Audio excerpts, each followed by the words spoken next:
ஜனநாயக audio launch மலேசியாவில் நாளைக்கு நடக்க இருக்கு. வெறும் சினிமா நிகழ்வாக பங்கேற்க போறாரு. ஏன்னா அரசியல் பேசக்கூடாதுன்னு சொல்லியிருக்காங்க. அந்த நிகழ்வுல விஜய் அவர்கள் அரசியல் இல்லாம என்னத்தை பேச போறாரு? விஜய் கலந்துக்கிற கடைசி சினிமா விழா இது அப்படின்னும் போது இதுல என்ன பேச போறார் அப்படிங்கிற ஒரு பெரிய எதிர்பார்ப்பு இருக்கு. நிச்சயமா அரசியல் பேசுவார். எப்படி அரசியல் பேசுவார் அப்படின்னா, வழக்கமா விஜய் எல்லா ஆடியோ ரிலீஸ்லயும் பாத்தீங்கன்னா ஒரு குட்டி ஸ்டோரி ஒன்று சொல்லுவார். அந்த குட்டி ஸ்டோரி ரொம்ப இன்ட்ரெஸ்டிங்கா இருக்கும். ஸோ அந்த மாதிரி ஒரு குட்டி ஸ்டோரி சொல்ல போறாரு.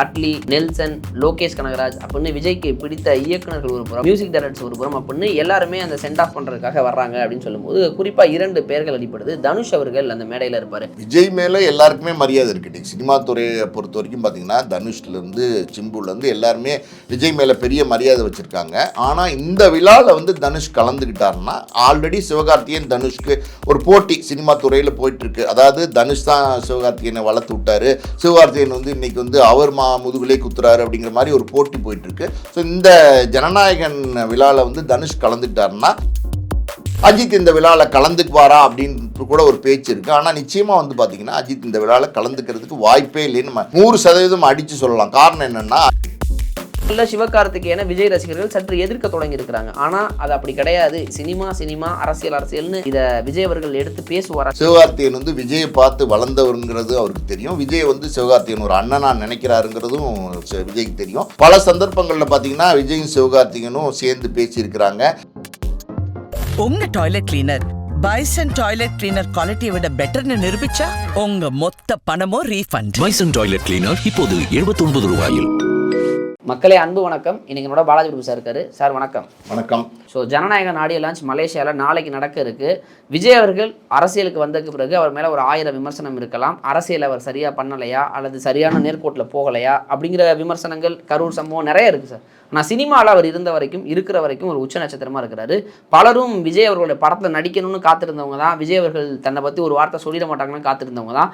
அப்படி இருக்கக்கூடிய சூழலில் இன்னைக்கு அந்த நட்சத்திரங்களே விஜய்க்கு எதிராக மாறி இருக்கிறார்கள். இப்படிப்பட்ட சூழலில் வெறும் சினிமா நிகழ்வாக பங்கேற்க போறாரு. ஏன்னா அரசியல் பேசக்கூடாதுன்னு சொல்லியிருக்கிறாங்க.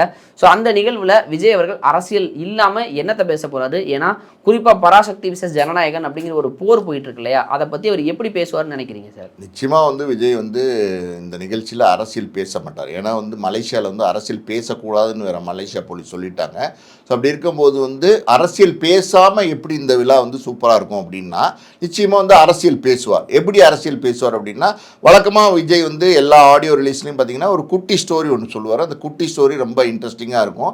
ஸோ அந்த மாதிரி ஒரு குட்டி ஸ்டோரி சொல்ல போகிறார் இந்த ஆடியோ ரிலீஸில். நிச்சயமாக சொல்ல போகிறார். ஏன்னா விஜய் கலந்துக்கிற கடைசி சினிமா விழா இது அப்படின்னும் போது இதில் என்ன பேச போகிறார் அப்படிங்கிற ஒரு பெரிய எதிர்பார்ப்பு இருக்குது. அதுவும் இல்லாமல் இந்த குட்டி ஸ்டோரி சொல்வாரா மாட்டாரா, இல்லை குட்டி ஸ்டோரி சொல்லாமல் கடந்து போயிடுவாரா அப்படிங்கிற மாதிரி நிறைய விவாதங்களும் இருந்துகிட்டு இருக்கு.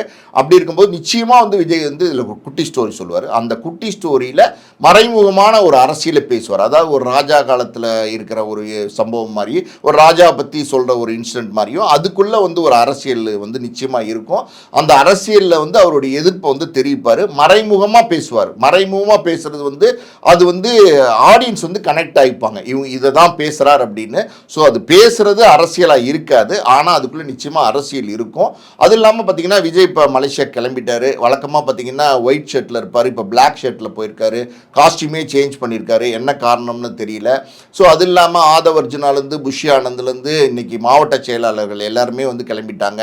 ஈசிஆர் சரவணன் மாதிரி முக்கியமான ஆளெல்லாம் கூட கிளம்பிட்டாங்க. இந்த விழாவில் பார்த்தீங்கன்னா பல பேர் விஐபிஸ் கலந்துக்க போகிறாங்கன்னு சொல்கிறாங்க. அதெல்லாம் சஸ்பென்ஸாக வச்சுருக்காங்க. டிக்கெட்டை பொறுத்த வரைக்கும் பார்த்தீங்கன்னா ஒரு 50,000 ரூபா, அதாவது விவிஐபி டிக்கெட்டுன்னு ஒரு 50,000 ரூபா வரைக்கும் விற்கிது. அது இல்லாமல் 2000, 3000, 5000, 10,000 மிகப்பெரிய செல்வந்தர்கள் விஜயோட உட்காரணும். அதாவது முன் வரிசை ஒன்று இருக்குது பார்த்தீங்களா, அதில் அதுக்கப்புறம் ஒரு 4 வரிசையில் உட்கார்றதுக்கு லட்சக்கணக்கில் பணம் கொடுத்துருக்கிறதா சொல்கிறாங்க. ஸோ மொத்தத்தில் பார்த்தீங்கன்னா ஒரு பெரிய ஹைப் மலேசியாவில் நாளைக்கு நடக்க போகிற அந்த ஜனநாயகன் ஆடியோ வெளியீடு மிகப்பெரிய ஹைப்பை கிரியேட் பண்ணியிருக்கு. ஏன்னா விஜய் கலந்துக்கிற கடைசி சினிமா விழாவாக இருக்கிறதுனால விஜய் சினிமா அப்படின்ற ஒரு துறையிலிருந்து இனிமேல் நடிக்க போகிறதுல விலக போகிறாருன்ற போது அது ஒரு ஃபேர்வெல் மாதிரியும் இருக்க போகுது. விஜயே பார்த்தீங்கன்னா ஒரு எப்படி சொல்கிறது, அந்த தருணம் கடைசியாக அந்த விழா முடித்து அவர் பேசிட்டு அந்த விழா மேடையிலேருந்து இறங்கும் போது அது நிச்சயமாக வேற ஒரு தருணமாக இருக்கும். அது ஒரு ஃபேர்வெல் மாதிரியும் இருக்கும்னு சொல்கிறாங்க.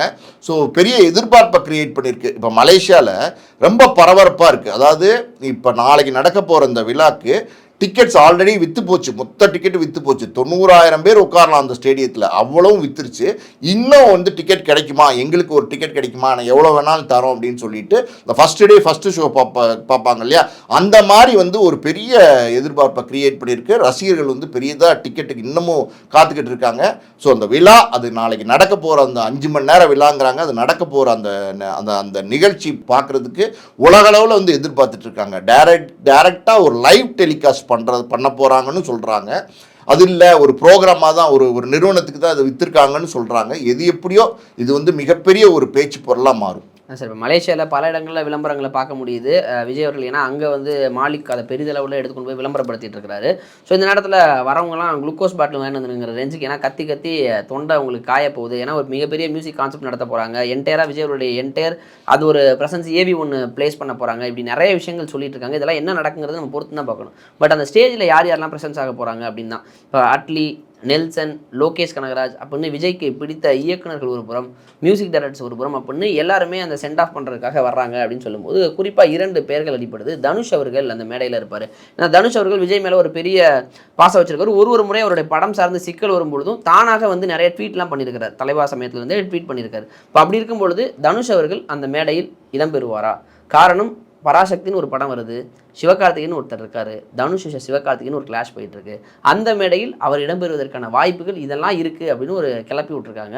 எப்படி சார் பார்க்குறீங்க? விஜய் மேலே எல்லாருக்குமே மரியாதை இருக்குது. சினிமா துறையை பொறுத்த வரைக்கும் பார்த்தீங்கன்னா தனுஷ்லேருந்து சிம்புலேருந்து எல்லாருமே விஜய் மேலே பெரிய மரியாதை வச்சுருக்காங்க.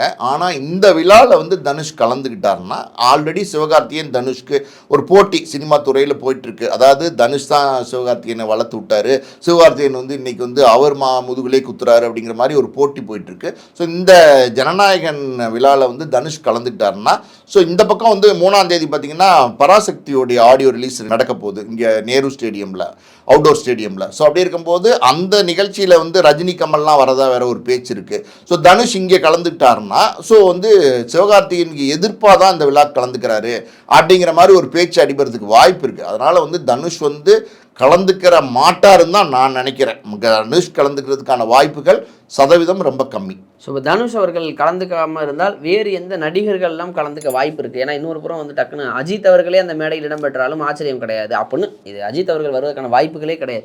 சமீபத்தில் ஒரு சினிமா நண்பராக விஜய் நிறைய இடத்துல குறிப்பிட்டிருக்கிறார், அதே மாதிரி அஜித்தும் குறிப்பிட்டிருக்கிறார். ஸோ அதனால் இப்போ டக்குன்னு எஸ்டிஆர் போயிட்டு அஜித்தை பார்த்த மாதிரி இது ஒரு பார்ப்பதற்கான வாய்ப்புகள் இருக்கிறதா? அஜித் ஏன்னா முன்பே வந்து கால் செஞ்சு அழைக்கப்பட்டதெல்லாம் சொன்னாங்க, பட் அவர் வரலங்கிற மாதிரி தான் தகவல். சர்ப்ரைஸாக இருக்கும், வருவார் அப்படிலாம் எதிர்பார்க்குறாங்களே, இந்த எதிர்பார்க்குறவங்களுக்கு வாய்ப்பு இருக்கா? இல்லை, அஜித்தை பொறுத்த வரைக்கும் பார்த்தீங்கன்னா விஜய் மேலே எந்த எதிர்ப்பு கருத்தும் இது வரைக்கும் சொன்னதில்லை, ஆதரவு கருத்தும் சொன்னதில்லை. விஜயுமே பார்த்தீங்கன்னா அஜித்துக்கு எதிர்ப்பாவோ ஆதரவாவோ எந்த கருத்துக்களையும் இது வரைக்கும் சொன்னதில்லை. 2 பேருமே ஆரம்பத்துலேருந்து பார்த்தீங்கன்னா நெருங்கிய நண்பர்களாக தான் இருக்காங்க. போட்டி ஒன்று இருந்துகிட்டே இருந்தால் கூட அந்த நட்புங்கிறது ஒன்று இருந்துக்கிட்டு தான் இருக்குது. ஆரம்பத்தில் ராஜாவின் பார்வையிலேன்னு ஒரு படத்தில் வந்து அஜித் விஜய் 2 பேரும் சேர்ந்து நடித்தாங்க. இப்போ பல வருடங்களுக்கு அப்புறம் பார்த்தீங்கன்னா அஜித் இந்த விழாவில் கலந்துக்கிட்டால் ரொம்ப பெரிய விஷயமா இருக்கும் அப்படின்னு பேசுகிறாங்க. அஜித் இந்த விழாவில் கலந்துக்குவாரா அப்படின்னு கூட ஒரு பேச்சு இருக்குது. ஆனால் நிச்சயமாக வந்து பார்த்தீங்கன்னா அஜித் இந்த விழாவில் கலந்துக்கிறதுக்கு வாய்ப்பே இல்லைன்னு நம்ம 100% அடித்து சொல்லலாம். காரணம் என்னென்னா, அஜித் வந்து அவருடைய பட ப்ரமோஷன் விழாக்கே போக மாட்டார். இப்போ ஜனநாயகன் ஆடியோ ரிலீஸுங்கிறது ஒரு கிட்டத்தட்ட ஒரு ப்ரமோஷன் தான். இது வந்து ஒரு ப்ரமோஷன் தான். தாவேகா பற்றின ஒரு எதிர்பார்ப்பும் இந்த விழாவில் இருக்கிறதுனால இது ஒரு ப்ரமோஷன் விழாவாக இருக்கிறதுனால அஜித் கலந்துக்கிறதுக்கான வாய்ப்பு இல்லை. ஆனால் வந்து அஜித் வந்து இப்போ வந்து மலேசியாவில் வந்து கார் ரேஸில் இருக்கார் அப்படின்னு சொல்கிறாங்க. ஒருவேளை வந்து விஜய் அஜித் 2 பேரும் மலேசியாவில் இருக்கிறதுக்கான வாய்ப்பு இருந்தால் ஒரே தேதியில் அன்னைக்கு தேதியில் வந்து 2 பேரும் தனிப்பட்ட முறையில் வந்து பார்த்து பேசிக்கிறதுக்கான வாய்ப்பு இருக்குது. ஆனால் விழாவில் நிச்சயமாக அஜித் கலந்துக்க மாட்டார். ஓகே சார், என்ன இருந்தாலும் சிவகார்த்திகேயனை பார்த்து ரசித்தவர்களில் பலரும் இருக்கிறாங்க. அப்படி இருக்கும்போது விஜய் அவர்கள் விஜய் அவார்ட்ஸ் மேடையிலே வந்து பாராட்டுப்பார். சிவா, நீங்கள் தான் பிடிச்சிட்டிங்களே கிட்ஸ் எல்லாம், இப்போ என்ன இங்கே என்ன கம்பேர் பண்ணிட்டு இருப்பாங்க, அடுத்து கிட்ஸை பிடிச்சிட்டிங்கன்னு பாராட்டினார். அதற்கு பிறகு ஒரு படி மேலே போய் அவருடைய படத்திலேயே ஒரு ரோல் கொடுத்து துப்பாக்கியை கையில் கொடுத்தார். இப்படி சிவகார்த்திகேயனோட வளர்ச்சியை முழுக்க ரசித்தவர் தான் விஜய். அப்படி இருக்கும் பொழுது இன்றைய சூழலில் அரசியல் பகடக்காயாக சிவகார்த்திகேயன் மாற்றப்படலாம், அது எல்லாருக்கும் தெரிஞ்ச விஷயம்தான். இந்த சூழலில் சிவகார்த்திகேயனை விஜய் ரசிகர்கள் சற்று எதிர்க்க தொடங்கி இருக்கிறாங்க. ஆனால் அது அப்படி கிடையாது, சினிமா அரசியல்னு இதை விஜய் அவர்கள் எடுத்து பேசுவாரா, சிவகார்த்திகேயன் சாதகமாக பேசுவாரா, இல்லை எரிரத்தியில் மேலும் எண்ணெய் ஊற்றும் விதமாக ஏதாவது செயல்படுவார்னு உங்களுக்கு எப்படி தோணுது சார்? இல்லை, நிச்சயமாக வந்து எரிரத்தியில் எண்ணெய் ஊற்றுற மாதிரிலாம் அவர் பண்ணவே மாட்டார். ஏன்னா வந்து அவருக்கு தெரியும் சிவகார்த்திகேயன் யாருங்கிறது அவருக்கு தெரியும். சிவகார்த்திகேயன் வந்து விஜயை பார்த்து வளர்ந்தவருங்கிறது அவருக்கு தெரியும். விஜய் வந்து சிவகார்த்திகேயன் ஒரு அண்ணனா நினைக்கிறாருங்கிறதும் விஜய்க்கு தெரியும். பல சந்தர்ப்பங்களில் பார்த்தீங்கன்னா விஜயும் சிவகார்த்திகேயனும் சேர்ந்து பேசியிருக்கிறாங்க. பல விஜய் விழாக்கள்லேயே பார்த்தீங்கன்னா சிவகார்த்திகேயன் வந்து காம்பேர் பண்ணியிருக்காரு, தொகுத்து வழங்கியிருக்காரு. அதுவும் இல்லாமல் பார்த்தீங்கன்னா கோட் படத்தில் வந்து சிவகார்த்திகேயன் வந்து விஜயோட கேமியோவில் நடிக்கணும்னு வெங்கட்பட்ட கேட்டப்ப விஜய் வந்து ஓகே நடிக்கட்டும் அப்படின்னு பெருந்தன்மையாக வந்து ஒத்துக்கிட்டாரு. அது இல்லாமல் அந்த காட்சி அமைப்பு அதுக்கு ஒத்துக்கிறது ரொம்ப முக்கியம். விஜய் கையில் இந்த துப்பாக்கி அது சிவகார்த்திகேயன் கையில் கொடுத்து இனிமே நீ பார்த்துக்கோ நண்பா அப்படிங்கிற மாதிரி ஒரு டயலாக் வேற சொல்லிட்டு போகிறதுங்கிறது, விஜய் மாதிரி ஒரு சூப்பர் ஸ்டார் சிவகார்த்திகேயனை பற்றி சொல்லும் போது அது சிவகார்த்திகேயனுக்கு பெரிய மைலேஜ் தான். அப்படியெல்லாம் வந்து விஜய் வந்து சிவகார்த்திகேயனுக்கு வந்து சப்போர்ட் பண்ணியிருக்காரு. ஏதோ வந்து விஜய்க்கு சிவகார்த்திகேயனை பிடிக்காம இதெல்லாம் பண்ணுறதுக்கான வாய்ப்பு இல்லை. ஆனால் இன்னைக்கு சூழ்நிலை பார்த்தீங்கன்னா இப்போ வந்து ஜனநாயகன் பராசக்தி ரெண்டும் ஒன்றா வர ஒரு சூழ்நிலை வந்துருச்சு. அதுக்கு வந்து சிவகார்த்திகேயன் காரணம் அப்படின்னு பல பேர் சொல்கிறாங்க. சிவகார்த்திகேயன் வந்து ஒரு நன்றி கெட்டவர் அப்படிங்கிற மாதிரி பல பேர் சொல்கிறாங்க. இந்த விமர்சனங்கள் எல்லாமே வந்து சிவகார்த்திகேயனை பாதிக்கக்கூடிய விமர்சனங்களாக இருக்குது. சிவகார்த்திகேயனுடைய திரை வாழ்க்கைக்கு வந்து அதாவது எதிர்காலத்துக்கு ஒரு பாதிப்பை உண்டாக்கக்கூடிய ஒரு விஷயமா இருக்குது. இது வந்து சிவகார்த்திகேயன் செய்த விஷயம் இல்லை, இது வந்து அந்த தயாரிப்பு நிறுவனத்தினுடைய முடிவு தான் அந்த ரிலீஸ் தேதிங்கிறது விஜய்க்கு நல்லாவே தெரியும். இதில் ஒரு அரசியல் இருக்குங்கிறது யாராலையும் மறுத்தும் பேச முடியாது. அப்படின்னும் போது அந்த சிவகார்த்திகேயன் மேலே விஜய்க்கு எந்த கோபமும் இருக்கிறதுக்கு வாய்ப்பு இல்லை. நிச்சயமாக சிவகார்த்திகேயன் பற்றி பேசுறதுக்கு ஒரு சந்தர்ப்பம் கிடைச்சா நேரடியாக சிவகார்த்திகேயனை பற்றி பேச மாட்டார். சிவகார்த்திகேயன் பற்றி சொல்கிற மாதிரி இதுவுமே வந்து பார்த்திங்கன்னா வேற எதையாவது கனெக்ட் பண்ணி வந்து சொல்லக்கூடிய வாய்ப்பு இருக்கே தவிர நேரடியாக சிவகார்த்திகேயனை பற்றி பேச மாட்டார். சிம்பாலிக்காக ஏதாவது பாட்டுக்கிட்டு பாடுறதுக்கு வாய்ப்பு இருக்கும் அப்படின்னு சொல்கிறாங்க. அதாவது ஒரு பாட்டு இருக்குல்ல ரஜினி படத்தில், என் வீட்டு கண்ணு குட்டி ஏன் மார்பில் முட்டுதடி கண்மணி அப்படின்னு, அந்த மாதிரி பாட்டுக்கிட்டு பாடுவாரா அப்படின்னு எதிர்பார்க்குறாங்க. மொத்தத்தில் வந்து சிவகார்த்திகேயனை வந்து அட்டாக் பண்ணி எதுவும் பேச மாட்டார். சிவகார்த்திகேயனுடைய சூழ்நிலையை இது வந்து ரசிகர்களுக்கு தெரியப்படுத்துகிற மாதிரி பேசுறதுக்கு வாய்ப்பு இருக்குது. இப்போ திருப்பூர் சுப்பிரமணியம் அவர்கள் பேசும்பொழுது இந்த தியேட்டர் பஞ்சாயத்து, ஏன்னா 2 பெரிய படங்கள் வரும்போது விஜய் அஜித் படம் வரும்போது ஈக்குவலாக ஸ்க்ரீன் ஸ்பேஸ் பண்ணுவாங்க. பட் விஜயை விட சிவகார்த்திகேயன் உயரத்தில் குறைவு. ஆனால் இன்னைக்கு வந்து ஒரு கிளாஷன் வந்து நிற்கிது. யாருக்கு தியேட்டர் அதிகம், அதிகார வர்க்கம் ஒரு பக்கம் நிற்கிறது. ஸோ அதிகாரத்தை அடையணும்னு நிற்கிறவர் ஒரு பக்கம் இருக்கிறார். 2 பக்கத்தில் யாருக்கு தியேட்டர் அதிகம் போது திருப்பூர் சுப்பிரமணியம் அவர்கள் ரொம்ப கிளியராக சொல்லியிருந்தார். முதல் நாள் ஒட்டுமொத்த தியேட்டருமே ஆல்மோஸ்ட் எல்லாமே வந்து ஜனநாயகனுக்கும், அடுத்த நாள் வந்து 60-40ங்கிற ஒரு ரேஷியோவில் வந்து பெரிய போதுன்னு சொல்லியிருந்தார். ஆனால் இங்கு வெளிவரக்கூடிய செய்திகள் ஜனநாயகனுக்கு குறைவாக கிடைக்க போகிற மாதிரி ஒரு செய்தி ஒன்று வெளியாச்சு. அதில் எந்த அளவுக்கு உண்மை இருக்குது சார்? இல்லை, அதாவது வந்து இது வந்து ஒரு அரசியல் போட்டி, அது வந்து தெளிவாகவே தெரியுது. 1168 தியேட்டரில் வந்து ஜனநாயகனை ரிலீஸ் பண்ண போகிறாங்க. முதல் நாள் ரிலீஸ் ஆனதுக்கப்புறம் பார்த்தீங்கன்னா அடுத்த நாளே நிச்சயமாக ஸ்க்ரீன்ஸ் குறைய தான் போகுது. ஏன்னா பராசக்தி அடுத்த நாளே ரிலீஸ் ஆக போகுது. அப்படி இருக்கும்போது ஜனநாயகனுக்கு ஒரு மேக்ஸிமம் ஸ்க்ரீன்ஸ் ஒரு 600 ஸ்க்ரீன்ஸோ இல்லை ஒரு 650 ஸ்க்ரீன்ஸோ கொடுத்துட்டு மீதி ஒரு 450-500 ஸ்க்ரீன்ஸ் வந்து சிவகார்த்திகேயனுக்கு கொடுக்குறதா தான் வந்து இந்த ஆல்ரெடி வந்து பேச்சுவார்த்தையில் இருக்கிற விஷயம். ஆனால் இப்போ என்ன சொல்கிறாங்க அப்படின்னா, ஒரு மல்டிப்ளெக்ஸ் தியேட்டர்லாம் இருக்கு இல்லையா, அதில் வந்து பெரிய ஸ்க்ரீன்ஸ் இருக்கும். ஒரு பெரிய ஸ்க்ரீன் இருக்கும், ஒரு 2 சின்ன ஸ்க்ரீன் இருக்கும். அந்த மாதிரி பெரிய ஸ்க்ரீன்ஸ் எல்லாம் வந்து பராசக்திக்கு வேணும், சின்ன ஸ்க்ரீன்ஸ் எங்களுக்கு வேண்டாம் அப்படிங்கிற மாதிரியும் டிமாண்ட் ஒன்று நடக்கிறதாகவும் ஒரு பேச்சு இருக்குது. அது இல்லாமல் இந்த ப்ராஃபிட் ஷேரிங் இருக்குது பார்த்தீங்களா, அந்த டிஸ்ட்ரிபியூட்டர் ப்ரொடியூசர் தியேட்டர் ஓனர், அதில் வந்து கொஞ்சம் ஜனநாயகனுக்கு வந்து முதல்ல வந்து ஒரு 20% தான் தரதாக இருந்துச்சு, 80% தயாரிப்பாளர் கேட்டாங்க. இப்போ வந்து என்ன சொல்கிறாங்கன்னா பராசக்தியும் வரதுனால அவங்களுமே வந்து 25%க்கு இறங்கி வந்திருக்காங்க. ஜனநாயகன் டீமும் பராசக்தியும் 25% கொடுக்கறதுக்கு ரெடியாக இருக்காங்க. ஸோ மொத்தத்தில் பார்த்தீங்கன்னா நிச்சயமாக இதில் ஒரு அரசியல் இருக்கும். அந்த அரசியல் எந்த அளவுக்கு இருக்கும்ன்றது வந்து இந்த எப்படி சொல்கிறது, 14ஆம் தேதி தான் ஜனவரி வந்து பராசக்தி பிளான் பண்ணியிருந்தாங்க. ஆனால் திடீர்னு ப்ரீபோன் பண்ணி பார்த்தீங்கன்னா 9ஆம் தேதியே கொண்டு வந்துட்டாங்க. அது காரணம் என்ன அப்படின்னா, விஜயினுடைய கடைசி படம் அது மேக்சிமம் ஒரு கலெக்ஷனை பண்ணணும், மேக்சிமம் ஒரு ரெக்கார்ட் பிரேக் பண்ணணும்னு விஜய் நினைக்கிறாரு. ஆனால் அவர் நினைக்கிறத வந்து அடைய விடக்கூடாது. இது வந்து விஜயினுடைய கடைசி படம், தோல்வி படம்னு இல்லாட்ட கூட அந்த ரெக்கார்டை உடைக்கக்கூடாது அப்படின்னு அவங்க நினைக்கிறாங்க. அதனால தான் இந்த நேரடி போட்டிக்கு வந்திருக்காங்க. அப்படி இருக்கும்போது இதெல்லாம் கூட நடக்கிறதுக்கான வாய்ப்புகள் இருக்குது, அப்படி தான் நினைக்க வேண்டியிருக்கு. ஓகே சார், ஒரு புறம் ஜனநாயகன் விஜய் அவர்கள் போய் நின்னாலே அந்த மேடை ஜனநாயகனுக்கான ஒரு விளம்பரங்கிறது வேறு லெவலில் போயிடும். இன்னொரு புறம் பராசக்திக்காக நேரு இண்டோர் ஸ்டேடியமில் வந்து ரஜினி வராரு, கமல் வராரு, அந்த என்டையர் ஈவெண்ட்டே வேறு மாதிரி திரும்ப பார்க்கும்போது ஒரு பக்கம் இந்த வேர்ல்ட் ஆஃப் பராசக்தின்னு சொல்லிட்டு ஒரு விஷயங்கள் பண்ணிட்டு இருக்காங்க. என்டையராக பராசக்திக்கான ப்ரொமோஷன்ஸ் அதிகமாக போயிட்டு இருக்கும்பொழுது ஸோ படத்தில் தணிக்கை குழு நிறைய வசனங்களில் கை வச்சிருக்காங்க. டேரெக்டாக முன்னணி வசனங்களை கை வச்சு கத்தரி போட்டிருக்காங்க.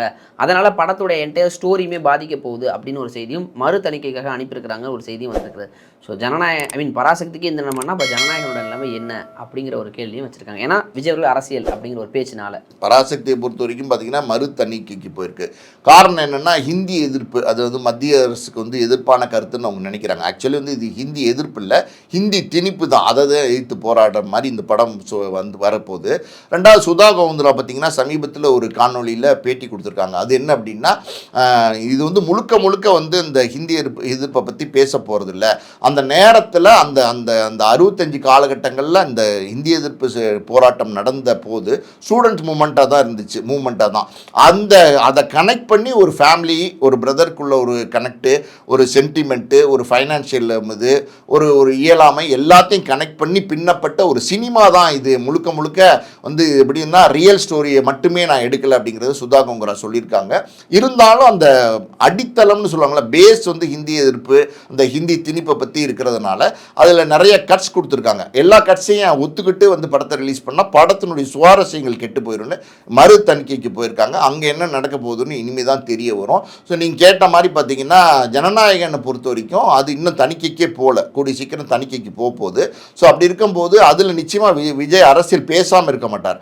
ஆனால் அந்த அரசியல் பேசியிருக்காருன்னும் போது அது என்ன மாதிரியான அரசியல் அப்படிங்கிறது படத்தை பார்த்தா தான் தெரியும். ஸோ அதில் வந்து ஒரு தீவிரமான அரசியல் வந்து விஜய் பேசியிருந்தார்னா அது வந்து ஏதாவது வந்து இப்போ இருக்கிற அரசுக்கு எதிரான கருத்தாக இருந்துச்சுன்னா நிச்சயமாக அதுலேயும் கத்திரி விழுகிறதுக்கான வாய்ப்பு இருக்குது. ஸோ அது நம்ம பொறுத்திருந்து தான் பார்க்கணும். ஓகே சார், ஒரு புறம் ஜனநாயகன் படத்துடைய வசூலை all time of record Vijay தான் இருக்கக்கூடாதுங்கிறதை முறியடிப்பதற்காக இங்கு சூழ்ச்சிகள் அப்படிங்கிறது அரங்கேற்றப்படுதுன்னா அது கண்முன் பார்ப்பவர்களுக்கு தெரியும். ஸோ இன்னொரு புறம் பக்கத்து ஸ்டேட்டில் வந்து விஜயோட அந்த வசூலை பாதிக்கவே முடியாது அப்படின்னாலும் ஃபெஸ்டிவல் லீவாக வரதுனால ராஜா சாப் படம், அங்கே பிரபாஸோடைய படம் வருது. இன்னொரு பக்கம் அந்த பிரச்சனை போயிட்டுருக்கு. ஸோ சென்சார் பஞ்சாயத்து, ஏகப்பட்ட பஞ்சாயத்துகளுக்கு மத்தியில் நாளை அவர் பேச போகிறது என்ன மாதிரி ஒரு பஞ்சாயத்தை கிரியேட் பண்ணுங்கிறத பொறுத்து வந்து பார்ப்போம் சார். நேரம் கொடுத்ததற்கு நன்றி சார். நன்றி.